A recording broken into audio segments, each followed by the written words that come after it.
এই জম শক্তির জন্য এটা এত পাওয়ার, এত সেক্সি সেক্সি গাছ দিয়া আমি এই জম শক্তির জন্যটা তৈরি করছি, এটা না খাইলে আপনি বুঝবেন না। আদম সন্তান হইয়া যদি বেটাটা নারীর বুকে যদি ঠিক মতো তুমি চাবুক না চালাইতে পারো, তাহলে তুমি কিসের বেটা? তুমি তো হেঁটা হয়ে গেছো। এই দুনিয়াতে পুরুষ বলিয়া তুমি আর কোনোদিন দাবি করিও না।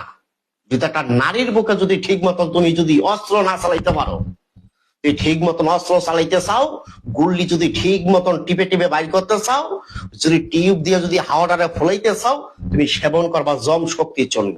এই জম শক্তির চূর্ণ খাবার পরের থেকে 10 ইঞ্চি লাম্বা হইব, 4 থেকে 5 ইঞ্চি লাম্বা, মোটা রডের মতো শক্ত, কঞ্চির মতন টাইট, মাথায় আইব না। আমি হাকিম মোহাম্মদ নবীর হোসেন জীবনে কি দেখছেন, কি খাইছেন, খাইতে খাইতে আপনি ঠাকুর হয়ে গেছেন।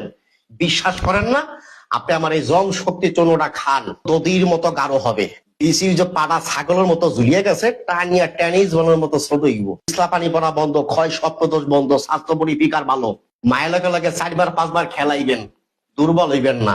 গুতাইতে গুতাইতে আর কাম ভাবের পানি এক রাইতে 3-4 বার ভাঙবেন। এটার নামই জম শক্তি চূর্ণ।